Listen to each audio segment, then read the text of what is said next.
Hey, congratulations on paying $60 to access this YouTube video. Let's do a quick survey. What's your gender? Select from these 2 options. What's your skin color? Here's a fucking Rolodex. What's your body type? Please select from these 2 options. Character creators. I have thoughts about them and you have to deal with that. The quality of your character creator could make or break your first impressions. Many things go into making not only a good character creator, but one that fits the game it's in. Before we get into it proper, there are 2 things I want to cover. First, I am not discussing customization overall. As much as I would love to show off all 22, at the time of writing, layered armor sets I have in Monster Hunter Rise, I also want to keep the workload for this video fairly light.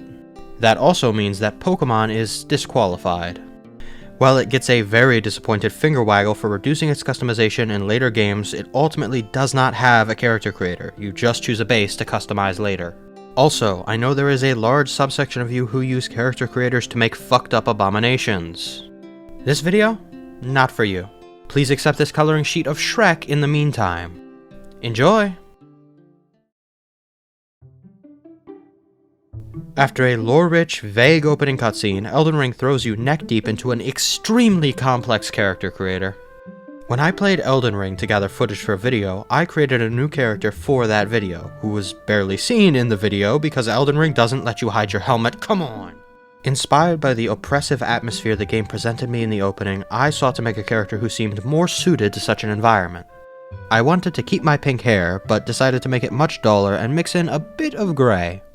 I also made the character tired and anxious, and emulated FromSoft's environmental storytelling with this burn scar on the corner of the mouth. Was it an accident? Intentional? Perhaps it was earned in combat or inflicted during torture. Were the pancakes just too hot? I'm not telling, but it helped give what is essentially an empty character a bit of implied backstory. Which comes to my first point in role-playing. A character creator swings open the doors to role-playing for your player, an important part of immersion. Call it cringe if you like, but I write stories and love doing so. If given the chance to design a character, I'll take the opportunity for some visual storytelling. Playing Monster Hunter Rise, I started by creating what is essentially my standard. But after falling deeply in love with this game, I was struck with new inspiration and made alterations to the character. After beating Magna Malo, I decided to add a Hellfire-esque claw scar across the cheek. From there, I added another scar after the Ibushi fight and one more after Narwa's. By the time I got to the DLC, I was met with all this respect and admiration as the Flame of Kimura, an up-and-coming legend. And now, my character design reflected it. My design had been cut up, visually changed by the trials I had overcome. But both of these creators definitely have their flaws. Firstly, Rise sure lets you change the face around, but want to have slightly broader shoulders? Be taller? Go fuck yourself. I'm hunting monsters the size of houses. Fucking excuse me if I want to be as wide as one. No, you get 2 body type options. Do you want tits or not? Well, I do. Elden Ring dodges that pitfall, but almost suffers from too many options, allowing you to customize your character down to minute changes in your eyebrows. Sure, you can make pretty much anyone in this game, so long as you don't mind being unable to create, say, a plus-size character. I do mind.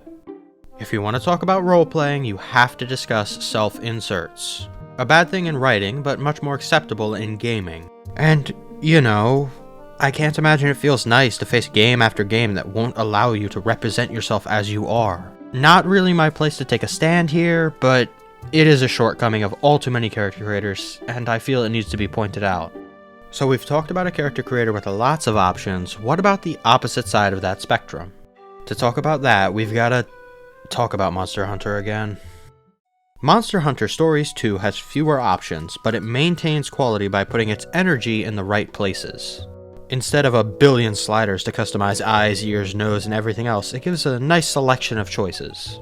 Where Old Circle expects you to plow the fields and plant the wheat yourself, Stories gives you the flour, the milk, the eggs, and lets you make the bread.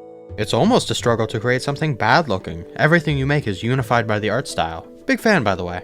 Contrast that to Pirate 101. Yeah, I'm cutting deep for this one.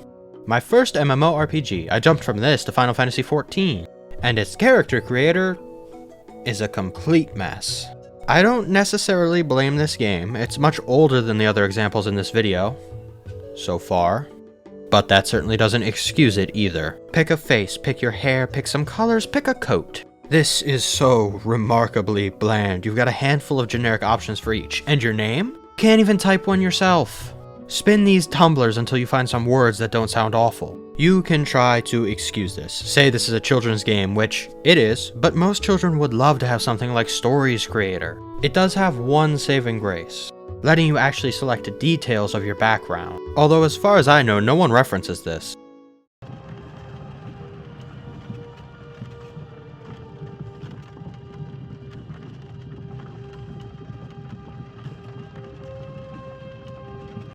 Come on, I can't talk about character creators without bringing up Bethesda. And who better than the problem child themselves? Their games have this down pat. They make character creation an organic part of the introduction. Unfortunately, Skyrim's creator fails completely. This doesn't work. You have to bang around in here for a while to make anything even remotely decent to look at. Maybe you're a wizard with this, you know? Maybe you could really make something nice if you put in the time. But I have a dinner in 2097. I can't really reschedule for this.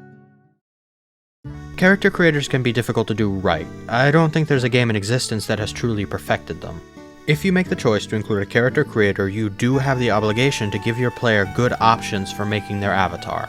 And if you're going to let the player create their own character, for fuck's sake, let them see what they spent all that effort on! Ahoy! If you'd like to see more, there are 2 videos to Pump's left. The first is a video about finishing games and why it's okay not to. The second is a video picked for you by YouTube. Thanks for listening.